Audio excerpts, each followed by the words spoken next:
ॐ स्थापकायश्च धर्मस्य सर्वधर्मस्वरूपिणे अवतारवरिष्ठाय রামকৃষ্ণায় তে নম।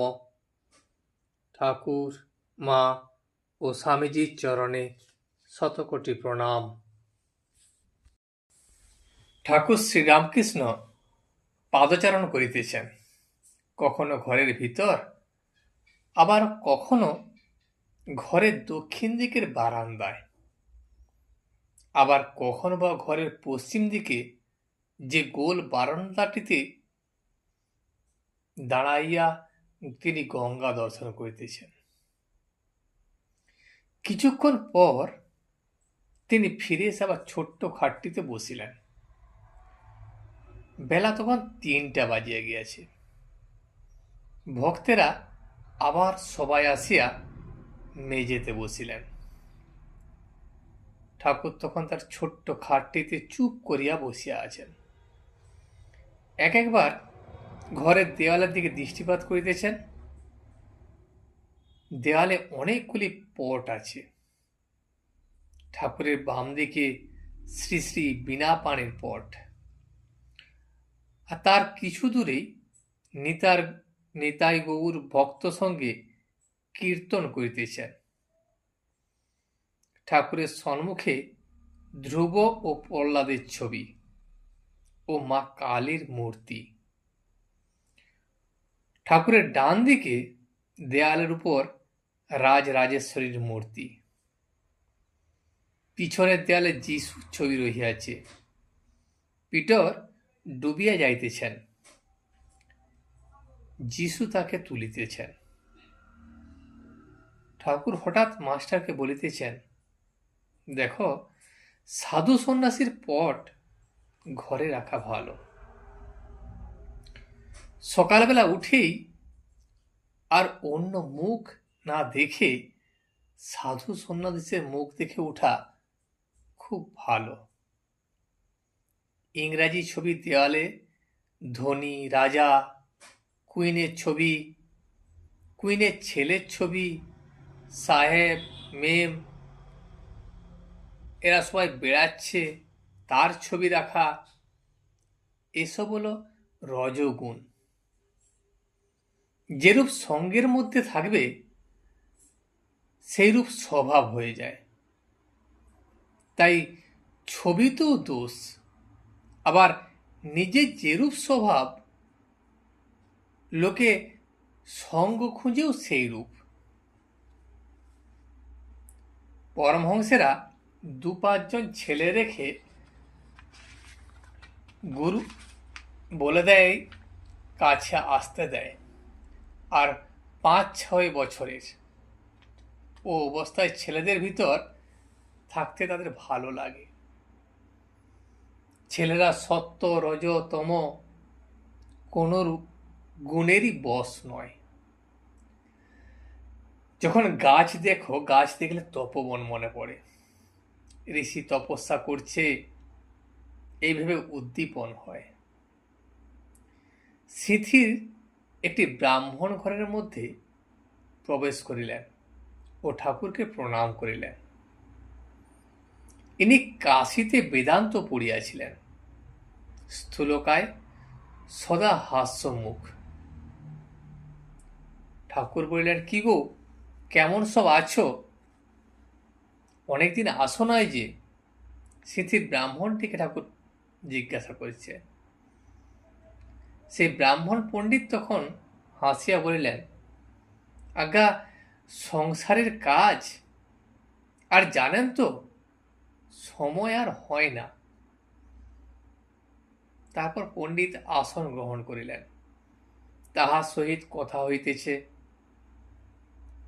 ঠাকুর আবার বলিলেন, কাশীতে অনেকদিন ছিলে, কি সব দেখলে কিছু বলো। দয়ানন্দের কথা একটু বলো। এই দয়ানন্দ হলেন দয়ানন্দ সরস্বতী। কলিকাতা ঠাকুরদের নৈনানের প্রমোদ কারণ ডিসেম্বরের। পণ্ডিত তখন বললেন, দয়ানন্দের সঙ্গে দেখা হয়েছিল, আপনিও তো তাকে দেখেছিলেন। ঠাকুর বললেন, দেখতে গিয়েছিলাম, তখন ওধার একটি বাগান এসে ছিল। সেদিন কেশব সেনের আসবার কথা ছিল, তা সে যেন চাতকের মতো কেশবের জন্য ব্যস্ত হতে লাগলো।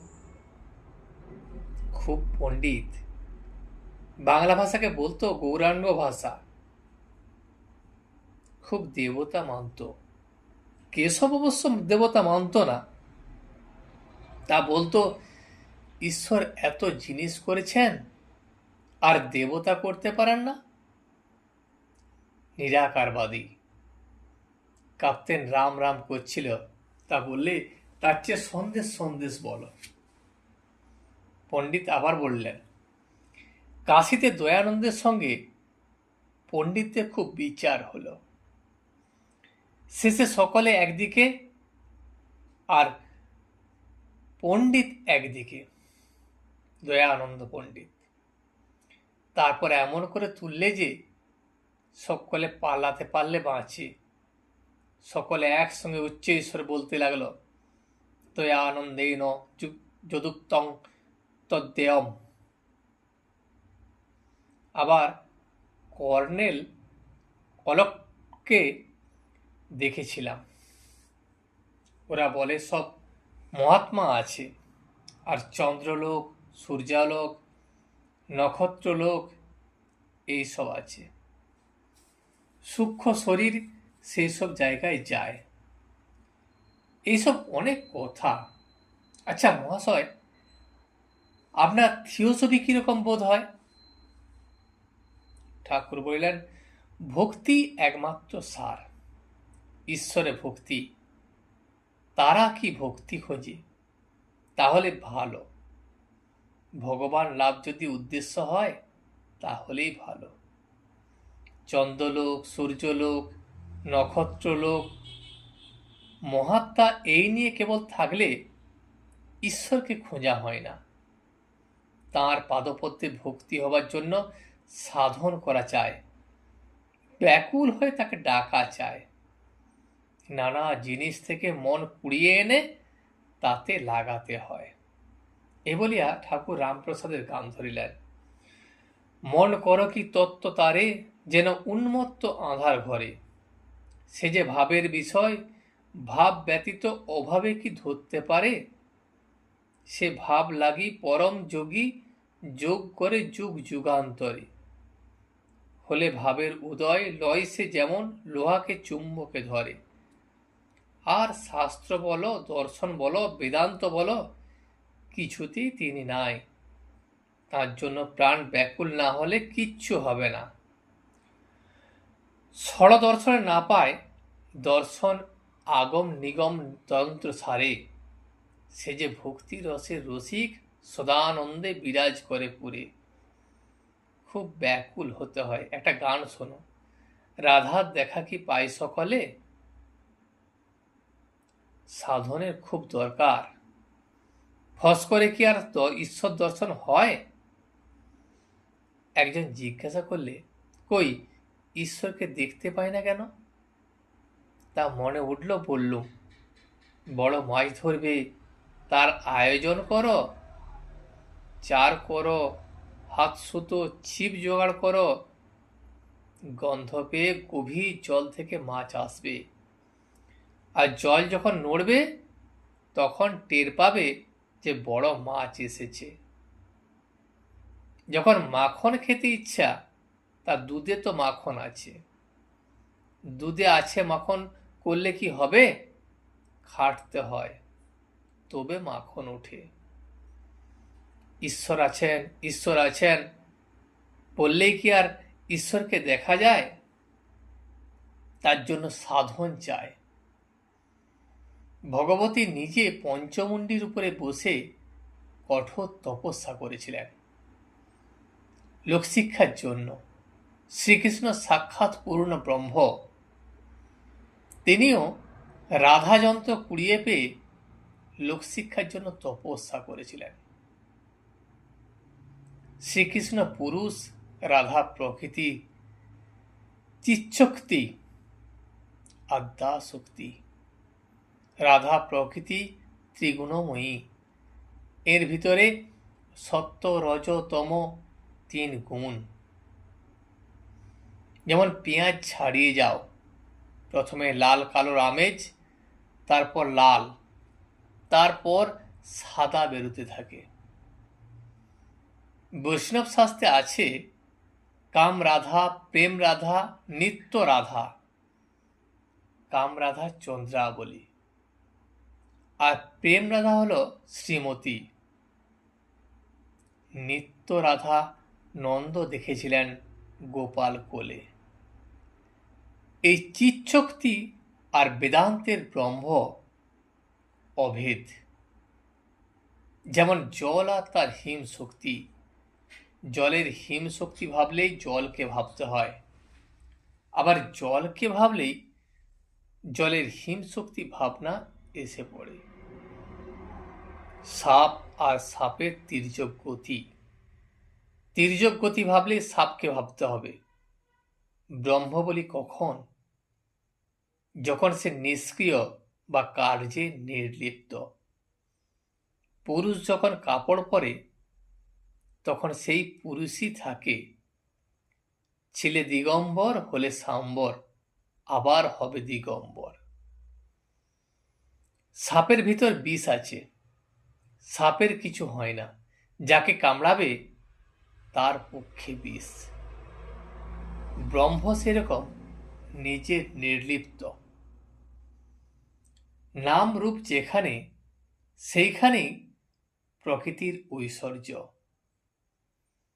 সীতা হনুমানকে বলেছিলেন, বৎস, আমি এক রূপে রাম, এক রূপে সীতা হয়ে আছি, এক রূপে ইন্দ্র আর এক রূপে ইন্দ্রাণী, এক রূপে ব্রহ্মা আর এক রূপে ব্রহ্মাণী, এক রূপে রুদ্র আর এক রূপে রুদ্রাণী হয়ে আছি। নামরূপ যা আছে সব চিৎশক্তির ঐশ্বর্য। চিৎশক্তির ঐশ্বর্য সমস্তই, এমনকি ধ্যান ধ্যাতা পর্যন্ত। আমি ধ্যান করছি, যতক্ষণ বোধ ততক্ষণই তাঁরই এলাকায় আছি। তারপর ঠাকুর মাস্টারকে বললেন, এইগুলি ধারণা করো, বেদ পুরাণ শুনতে হয়, তিনি যা বলেছেন করতে হয়। আবার সে ব্রাহ্মণ পণ্ডিতকে বললেন, মাঝে মাঝে সাধু সঙ্গ ভালো, রোগ মানুষের লেগেই আছে, সাধু সঙ্গে অনেক উপশম হয়। আমি ও আমার এর নাম ঠিক জ্ঞান। হে ঈশ্বর, তুমি সব করেছ, আর তুমি আমার আপনার লোক, আর তোমার এই সমস্ত ঘর বাড়ি, পরিবার, আত্মীয়, বন্ধু, সমস্ত জগৎ সব তোমার, আর আমি সব করছি, আমি কর্তা। আমার ঘর বাড়ি, পরিবার, ছেলেপুলে, বন্ধু, বিষয়, এইসব হলো অজ্ঞান।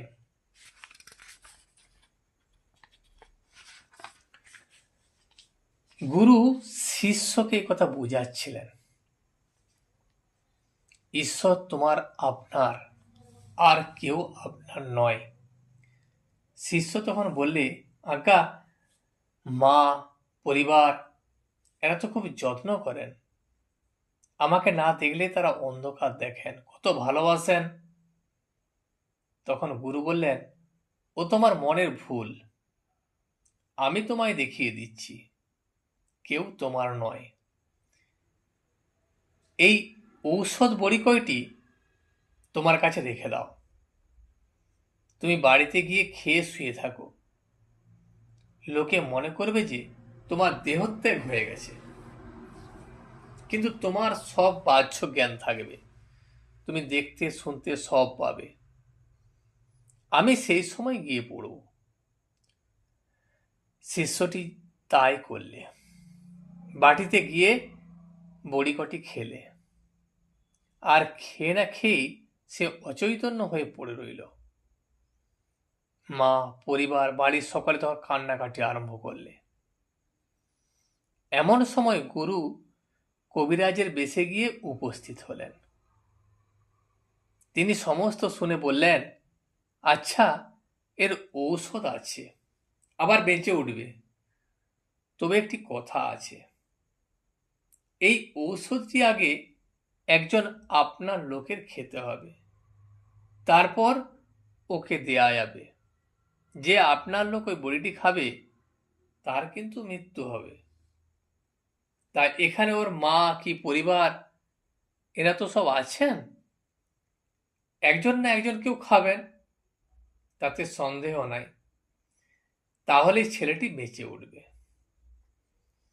শিষ্য শুয়ে শুয়ে সমস্ত কিছু শুনছে।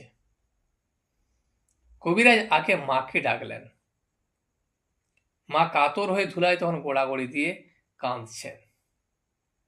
তাকে কবিরাজ বললেন, মা, আর কাঁদতে হবে না, তুমি এই ঔষধটি খাও, তাহলে ছেলেটি বেঁচে উঠবে, তবে তোমার এতে মৃত্যু হবে। মা ঔষধ হাতে ভাবতে লাগলেন। অনেক ভেবে চিনতে কাঁদতে কাঁদতে বললেন, বাবা, আমার আর কটি ছেলে মেয়ে আছে, আমি গেলে কি হবে এও ভাবছি, কে তাদের দেখবে, খাওয়াবে, তাদের জন্য ভাবছি। পরিবারকে ডেকে তখন ঔষধ দেওয়া হলো। পরিবারও খুব কাঁদছিলেন। তিনি ঔষধ হাতে করে ভাবতে লাগলেন। শুনলেন যে ঔষধ খেলে মরতে হবে। তখন সে কাঁদতে কাঁদতে বলতে লাগলেন, ওগো, ওর তো যা হবার তা হয়ে গেছে, আমার অপগণ্ডগুলির এখন কি হবে, কে ওদের বাঁচাবে, আমি কেমন করে ও ওষুধ খাই। শিষ্যের তখন ঔষধের নেশা চলে গেছে। সে বুঝলে যে কেউ কারু নয়। তখন ধড়মড় করে উঠে গুরুর সঙ্গে সে চলে গেল। গুরু তখন বললেন, তোমার আপনার কেবল একজন, সে হলো ঈশ্বর। তাই তার পাদপদ্মে যাতে ভক্তি হয়, যাতে তিনি তার আমার বলে ভালোবাসা হয়, তাই করাই ভালো। সংসার দেখছ, সে দুদিনের জন্য, আর এতে কিছুই নাই। পণ্ডিত তখন হাসিয়া বললেন, আগে এখানে এলে সেদিন পূর্ণ বৈরাগ্য হয়, ইচ্ছা করে সংসার ত্যাগ করে চলে যায়। ঠাকুর বললেন, না, ত্যাগ করতে হবে কেন, আপনারা মনে ত্যাগ করো, সংসারে অনাসক্ত হয়ে থাকো। সুরেন্দ্র এখানে মাঝে মাঝে রাত্রে এসে থাকবে বলে একটা বিছানা এনে রেখেছিল, তো দু একদিন এসেও ছিল। তারপর তার পরিবার বলেছে, দিনের বেলা যেখানে ইচ্ছা সেখানে যাও, রাত্রে বাড়ি থেকে বেরিয়ে যাওয়া যাবে না। তখন সুরেন্দ্র আর কি করে, আর রাত্রে থাকবার জো নাই। আর দেখ, শুধু বিচার করলে কি হয়, তার জন্য ব্যাকুল হও, তাকে ভালোবাসতে শেখো। জ্ঞান বিচার, পুরুষ মানুষ বাড়ির বাড়ি পর্যন্ত যায়, আর ভক্তি, সে মেয়ে মানুষ, সে অন্তঃপুর পর্যন্ত যায়। একটা কোন রকম ভাব আশ্রয় করতে হয়, তবে ঈশ্বর লাভ হয়। সনকাদি ঋষিরা শান্ত রস নিয়েছিলেন, হনুমান দাস ভাব নিয়েছিলেন, আর শ্রীদাম সুদাম ব্রজের রাখালদের সখ্য ভাব, আর যশোদার বাৎসল্য ভাব, ঈশ্বরেতে সন্তান বুদ্ধি, শ্রীমতীর মধুর ভাব। হে ঈশ্বর, তুমি প্রভু, আমি দাস, এ ভাবটির নাম হলো দাস ভাব। সাধকের পক্ষে এ ভাবটি খুব ভালো। তখন পণ্ডিত সমস্ত কিছু শুনিয়া বলিলেন, আজ্ঞে হ্যাঁ, আজ এই পর্যন্তই। ভিডিওটি শেষ পর্যন্ত দেখার জন্য আপনাকে অসংখ্য ধন্যবাদ। ভিডিওটি যদি আপনার ভালো লেগে থাকে তাহলে একটা লাইক, কমেন্ট এবং বন্ধুর সাথে শেয়ার করে দেবেন। সাবস্ক্রাইব করে পাশে থাকা বেল আইকনটি বাজিয়ে দেবেন, যাতে আপনাদের নতুন ভিডিওগুলি সর্বপ্রথম আপনার কাছে পৌঁছে যায়। জয় শ্রী রামকৃষ্ণ, জয় শ্রী রামকৃষ্ণ, জয় শ্রী রামকৃষ্ণ।